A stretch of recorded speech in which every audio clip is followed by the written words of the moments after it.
afternoon. I welcome you to this session, Making Connections, Communicating with Parents. Will you say our verse for this conference with me? In Him all things connect.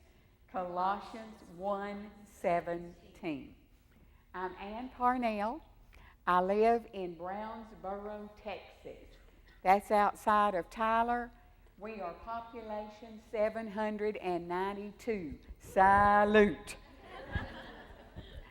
I say I live in the Tri-City area between Edom, Brownsboro, and Chandler. Total population of the Tri-City area is 3,000. Our children say when they come home, Mom, it's like everything has gone in slow motion. And I say, yeah, that's the way we like it. So if you're ever in Brownsboro, Texas, come on up and see me. The coffee pot is usually on. I've been married to the same man for 43 years. Whoa, baby. There have been times I could have put him in a canoe and sent him down the Amazon River without a paddle and would have loved what would have happened to him. There have been times in those 43 years he would have done the same for me. But thank goodness we made that commitment to each other and have looked for solutions through the ups and downs of life. Today, we're going to be talking about communicating with parents. Now, number 1 on your handout says, communication is sending and receiving messages. You may send message after message after message to parents, but if they are never received, has communication taken place? No, it has not. So today we're going to think about there being 2 facets of communication, both sending and receiving of messages. Let's have prayer as we begin this session together. Dear Lord, thank you for this wonderful time of being at this weekday conference. Help us today to learn new skills to communicate more effectively with the parents of children that we love and teach. In your name, amen. I always said that if I ever got to teach a session on communication, I would like to name it, Did You Hear What I Thought I Said? Does that ever happen to you? You think you have said it so plainly, and the person on the other side says, do what? And they just don't get it. So, today, number 2 on your handout says, communication begins with me. And isn't that the truth? So in order to help us to begin thinking about communicating, I'm going to ask you to do something. On your handout, it says, shake hands with someone you do not know. Introduce yourself, tell where you are from, and how long you have worked in weekday ministry. Got it? Stand up and introduce yourself to someone you do not know.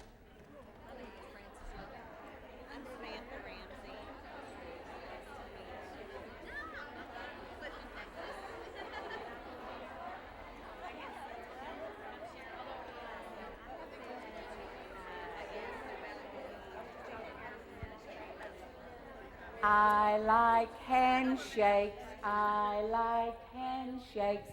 Yes, I do. Yes, I do. I like handshakes. I like handshakes. Yes, I do. Yes, I do. Have a seat. Now, when I begin singing a song, that is called a what? Transition. Instead of saying, everybody sit down. I know we don't ever do that in our preschool classrooms, do we? So let me say to you that we are going to role model transitions throughout this day of communication to help put some ideas in your heads of better ways of getting children from one place to another, one activity to another. Now, as you introduced yourself, what made communication positive? Eye contact. Absolutely. You are to look people in the eyeballs. Can you say that with me? Look people in the eyeballs. Now, if we are communicating with children, we are going to be where? Eye level. At the child's eye level. So we will be what? Looking in the child's eyeballs. Okay? Great. What else did you learn from introducing yourself to someone else? What? Shaking hands. What kind of handshake did you get? Was it this? Have you ever shook hands with somebody like this and they say, well, here's my hand. If you want to shake it, have at it. That limp wrist is not a good communicator. All right? Neither is that firm grip that brings tears to your eyes.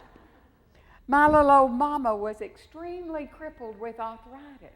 She was my bionic woman. She had artificial knees, artificial hip, and all plastic knuckles. She and Dad were standing down at the front of church one night. People were shaking hands with them, and one of those firm, gripping men came by and shook my little mama's hand and cracked her plastic knuckles. After that, when she got them repaired and got her new set, she would never put out her hand to shake hands with you like this.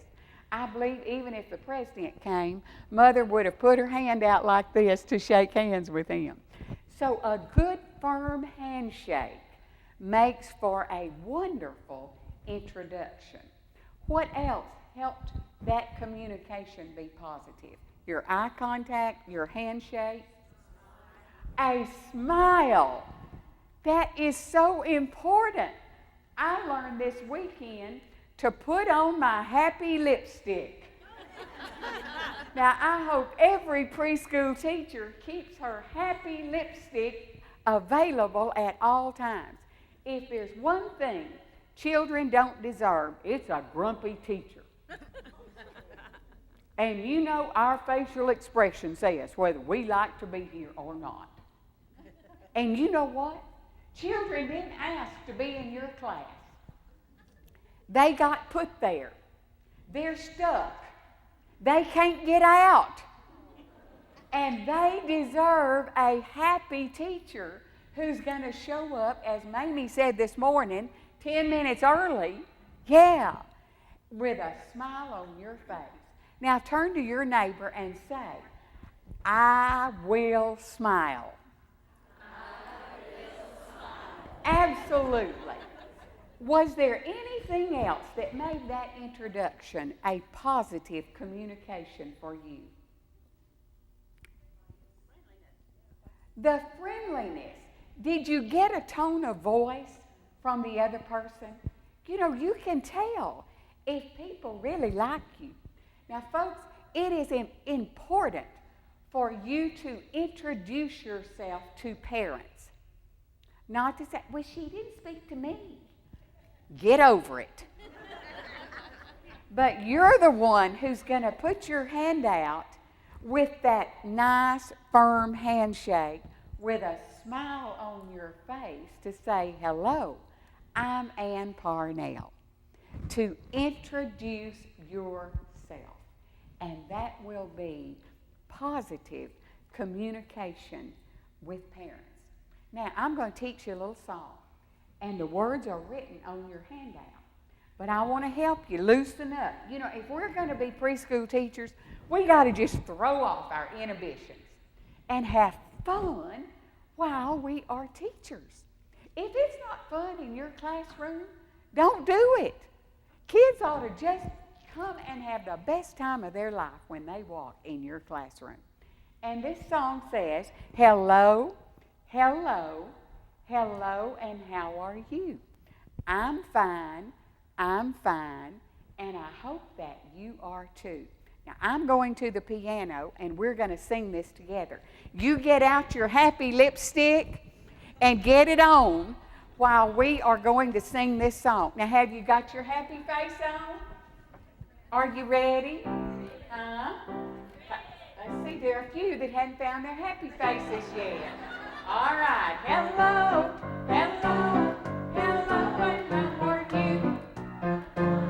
I'm fine, and I hope that you are too. And you know, preschoolers learn through repetition, and it's not, we're going to sit down and do 14 letter A's.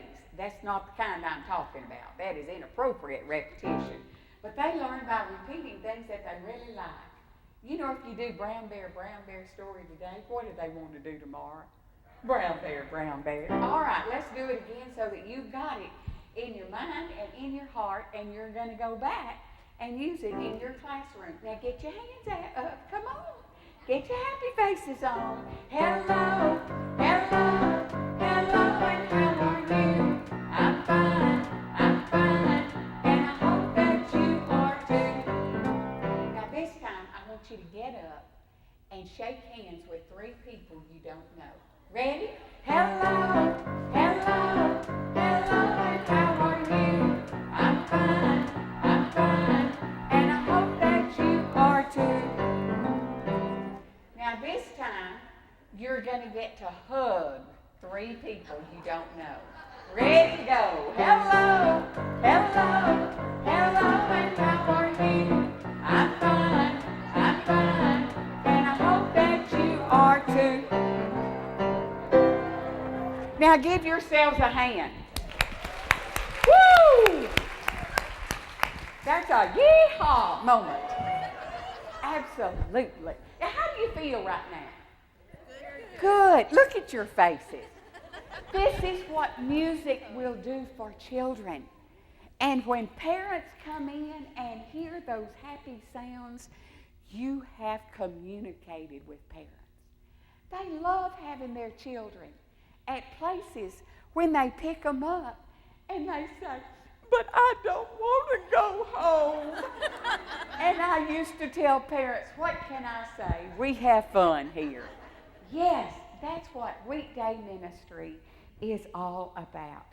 You know, let's think for just a minute about today's parents. There are 3 blanks there where I want you to write down 3 adjectives that describe today's parents. Today's parents are, and you fill in 3 adjectives.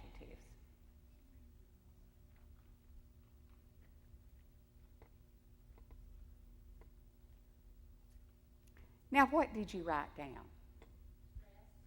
Stressed. Are any of you stressed? So are parents. So we know how to identify with that, don't we? How many of you know the word no? Turn to your neighbor and just, with the happiest expression you can put on that face, say no. Now just think for a minute that they're twisting your arm, wanting you to do something that you really do not want to do. And they're saying, "Oh, but what will I do if you don't do this for me?" And I say, "I don't know. I'm not the person looking for somebody. That's your problem, not mine." Now turn to your neighbor and with a little more emphasis say no. Let me just free you up today to let you know it is okay to go back home and say no to something that you really do not want to do. We were doing a stress conference, and I'd given a little test, and we were talking about saying no, and a lady popped up over here, and she said, "Ann, I want to say something." I said, "Come on, girl." She said, "About a year ago, I heard this kind of information, and I went back home and said no to 17 responsibilities." She said, "My life is totally different, and it is wonderful." So yes, parents are stressed, and so are we. It is okay to go back home and say no. Another adjective that you would use to describe today's parents. sensitive. Yes, they are. That means our words need to be kind, thoughtful. The Bible says a soft answer turns away wrath, but harsh words stir up anger. How else would you describe today's parents? Overwhelmed. And we are going to talk about some resources that can help you in this area in communicating with parents. Another? Hurried. Are you hurried? We know how to identify with that. Let me just say this one word to you. Slow down your pace a little bit. Do some of you walk like, and parents can barely catch up with you just because they just see the back of your coattail going down the hallway. Slow your pace down, and it will de-stress a little bit of your life to have just a little bit slower pace. And just eliminate those words, hurry. Don't say hurry to children. Hurry up, hurry up. Slow it down. If it doesn't get done today, what difference does it matter? We can do it tomorrow. When we come into this room, we want it to be calm and de-stressed and where we can have fun. How else would you describe today's parents? Yes. Overbearing. Okay. You know, do you sometimes find that they want us to do more and more parenting? Well, we need to help them understand, and I'm going to point out some resources about helping them in that parenting journey. Anything else that comes to mind? What? Confused. You know, some of them read too many books and they get confused on what's good and what's not good. That's why we are going to be role models in communicating with parents. Yes. They can be demanding. Now, most of you are 4-year-old teachers, and do I have news for you? The new pre-K we learned is hot off the press. I had given you all a brochure. And the new pre-K we learn is coded with a symbol beside each activity that encourages phonological awareness, writing, and numbers. So you will be able to say to parents, yes, what we are doing here is moving your child along, and he's going at his own pace and having fun as he is developing. But We Learn is available now in the new pre-K. Yes, they are demanding, and they want the best for their children, don't they? Any other word that comes to your mind? They're tired. Why do you think that is? They're stressed, they're too busy, they're overcommitted. They need to learn that no word, don't they? Absolutely. All right. So I used to tell parents, we will believe half of what your child tells us about you if you will believe half of what your child tells you about us. And then we'll all get at least half true. All right. But you know, it is a joy to work with parents and to communicate them and watch them grow along with their children in their journey. Now, we are going to do a communication activity right now that's going to help us see quickly some principles of communication. And it's going to work this way. The people on rows 1 are going to stay seated. The people on row 2 are going to stand up. People on row 3 are going to stay seated. And the people on row 4 are going to stand up. The people on row 5 are going to stay seated.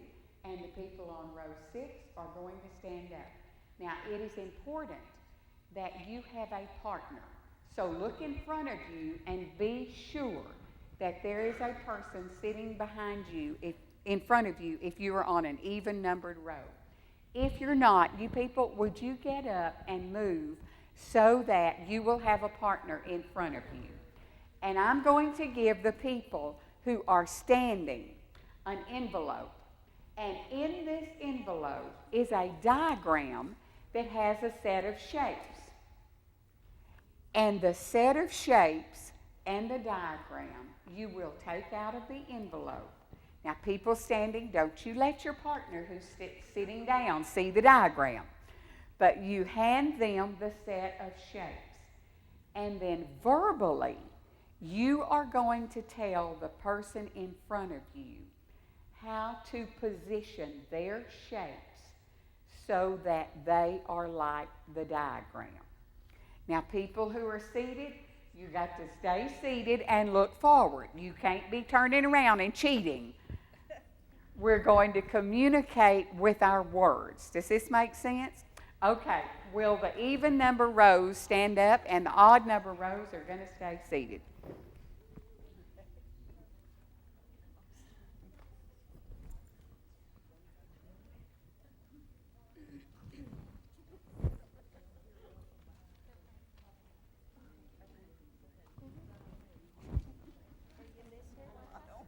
We'll find out. We'll find out.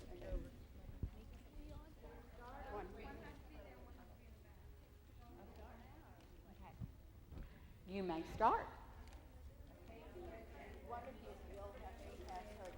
Okay.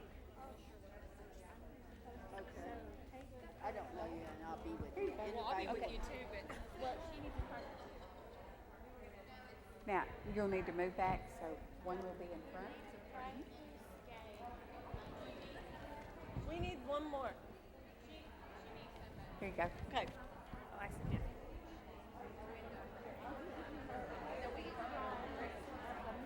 You pass them down to these people. Thank you. You can be her partner and I'll be with you. Well, there's somebody over there that. You want to just come over here? Yeah. Thank you.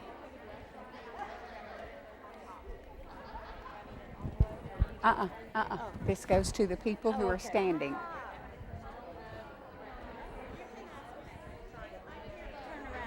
Okay, can you help her? Yeah, because I don't know how to do this. Give her the shapes. Okay. Give her the shapes. Oh, yeah, I'll give it to her this shot. Oh, give it this.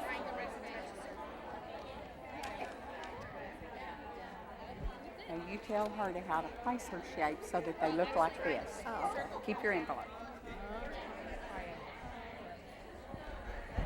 Excellent, excellent.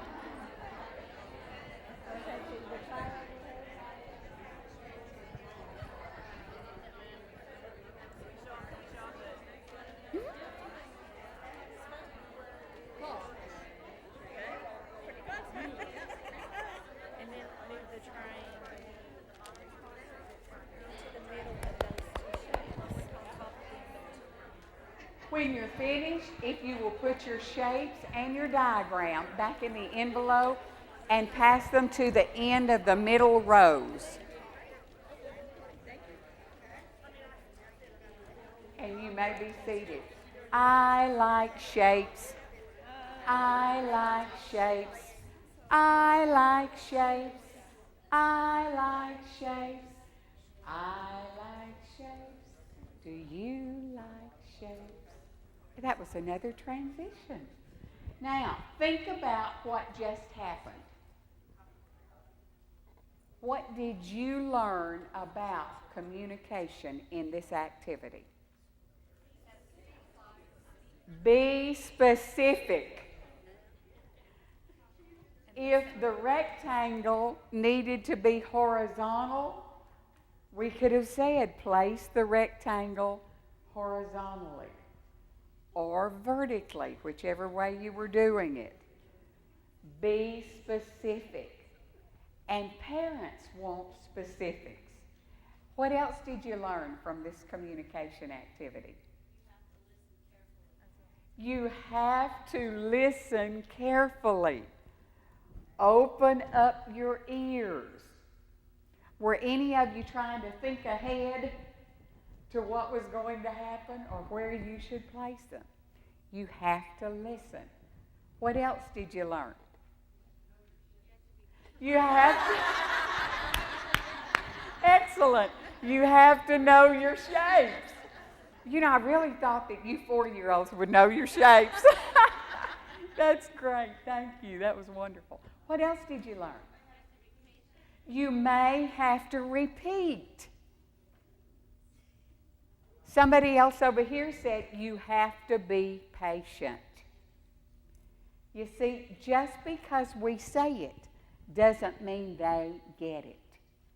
Did anybody who was moving the shapes, did you ask any questions? Yeah. All right. So if you ask questions, it helps the giver of the information give you the information that will help you get it. Now, those of you who were standing, giving out information, what would have made communication better for you? Eye contact. See, that was missing, wasn't it? See how important it is? So eye contact is a principle of communication. What else would have made it better? Excellent. This was very noisy in here, wasn't it? So if a parent asks us a question that we really are going to have to expand some information, then maybe we need to step aside, step back, or maybe even make an appointment to talk about this in the future so that there are not distractions. And the noise was a distraction in here. What else did you learn as the giver of information? Yes? At how you were trying to encourage her. Yeah. All right, the tone of voice does that. If you said, move the triangle, do you think she would want to move the triangle? You see, that can cut off communication. Yeah. So that tone of voice can encourage people to keep trying. Don't parents need to be encouraged to keep trying? You know, it's a journey, it's a process. Now, those of you who were seated, what would have made communication better for you? Eye contact. What? Body language. If they could have seen them, it might have helped a little. Anything else that would have made communication better for those of you who were receiving the information? If visually, she says, you could have seen the diagram, then you would have known where the shapes would go. All right, so principles of communication. Listen. Look people in the eye. Be specific. And did anybody have trouble understanding their communicator?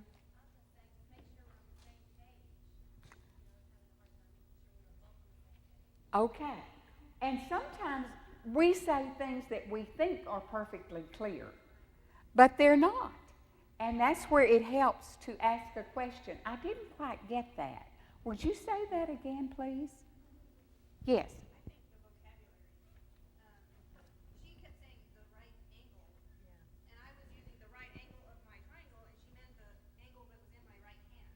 All right, now see, and yet both thought it was perfectly clear. So do you see, sometimes we think we're communicating when we are not. So we must be specific, and that's when there's a little phrase that says, I hear you saying that. I hear you saying that. You want me to put the right angle at the top of the page. And she responds, not exactly.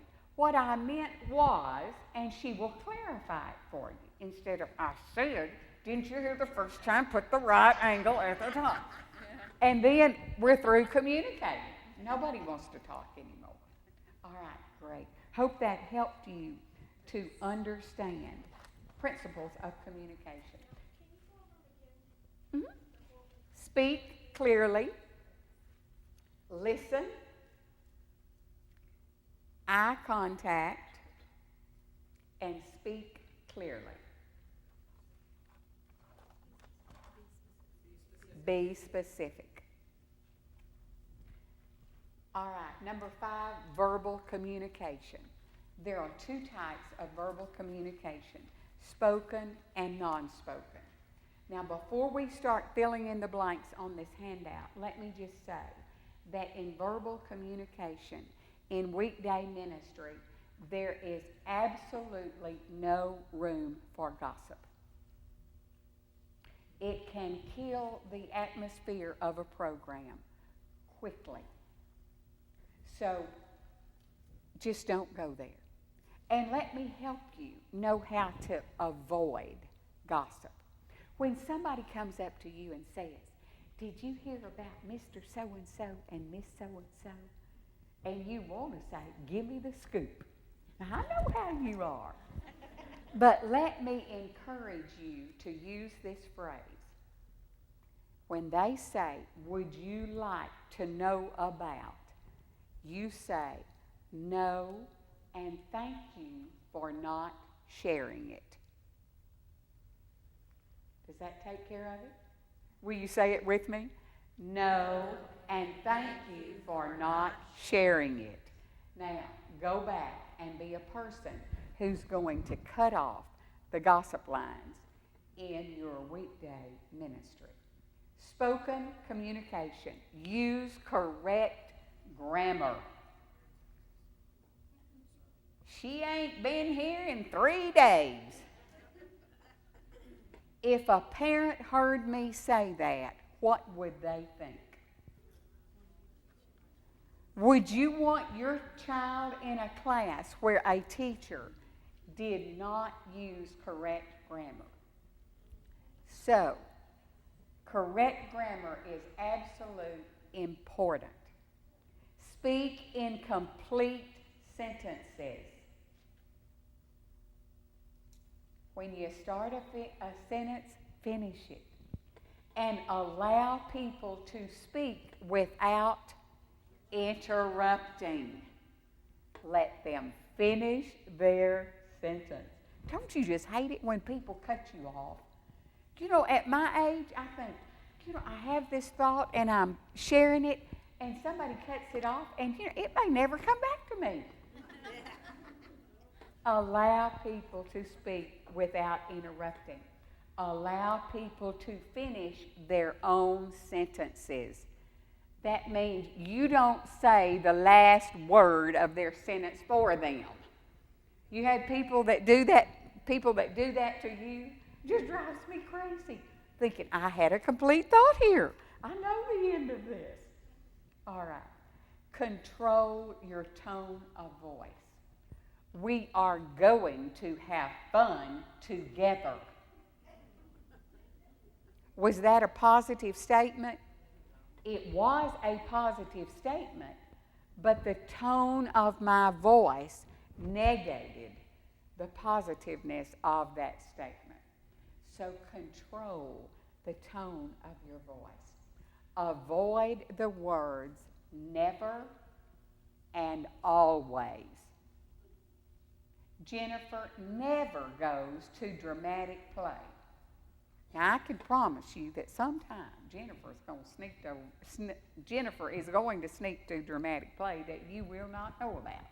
So that would not be an accurate statement. Or she is always late. Well, maybe she's on time one time. But avoid the words never and always. Now, folks, this is good at home, too. If you will avoid, he never carries out the trash. He never does this. Or you always. Don't go there. Eliminate that from your good communicating vocabulary. Call people by their name. Not sweetie, darling, sugar dumpling, You, sweetheart. But good morning, John.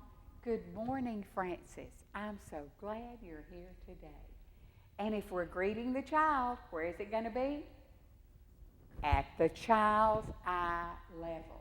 Now, some of you are going to go snap, crackle, and pop like I do more than I ever have. But it is important that we be on the child's eye level, calling people by their name. And then acknowledge the whole family.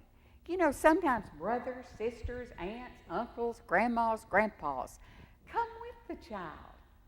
Well, Mr. Sullivan, we're so glad you're here today. Acknowledge the family as they come with the child, and you are doing a better job of communicating with parents. Give feedback using the phrase, what? I hear you saying that. Say that with me. I hear you saying that, and you finish your sentence, which is a repeat of what they have been telling you.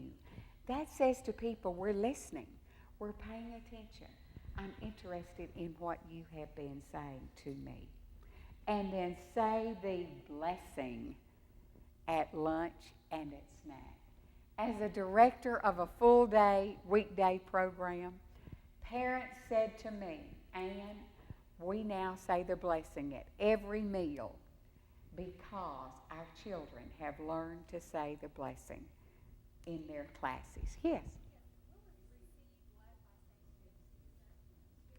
Thank you.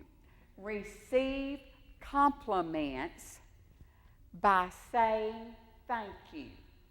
Now, when somebody says, oh, Ann, you look nice today, and I say, oh, this whole thing, it's a hand-me-down from Stephanie, and, you know, she gave it to me, so I just threw it on today, and you know how it is. Folks, when somebody gives you a compliment, what do you say? Thank you.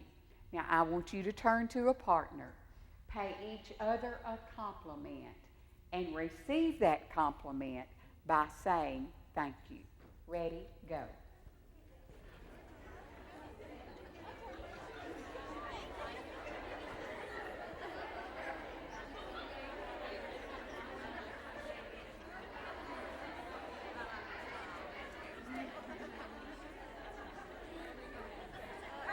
I like thank you. I like thank you.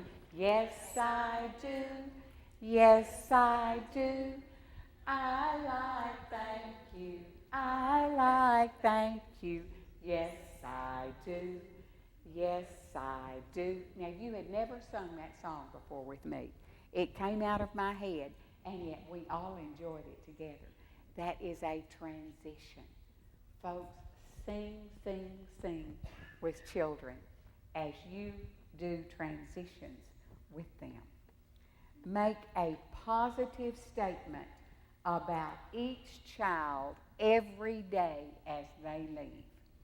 Now, I taught 5-year-olds for 10 years at First Baptist Church Child Development Center.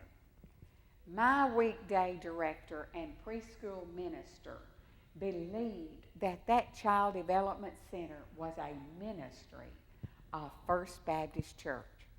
And because he believed that, to every child that had been kicked out of early childhood programs all over Tyler, he said, come on in. We will love you. We will love your child. Your child will have a great teacher and a wonderful learning environment. Now, folks, if they were 5, and if there was a place in Miss Parnell's room, guess who was getting these children that had been kicked out of places all over Tyler? Are you getting my drift? They were those kids that green stuff runs out of their noses. And it just won't stop. You think their brains are running out. They are those children that are there every day. You know? You know the ones I'm talking about? They are the ones that never go on vacation. They are the ones who never get sick. It's like they've been immunized at birth against every childhood disease. They are the ones who are never picked up early. They are the ones that the Bible talks about when it says, "Lo, I am with you always."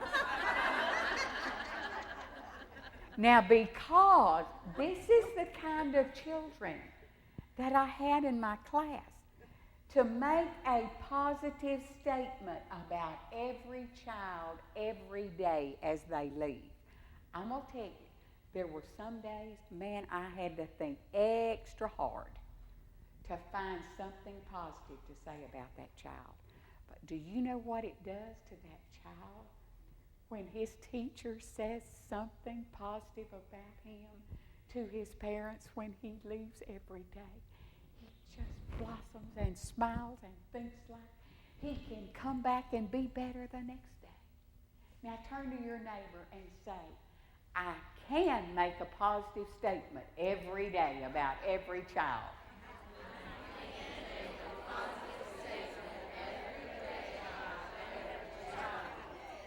Good for you. Now, I hope you believe it and you mean it and you go and do it.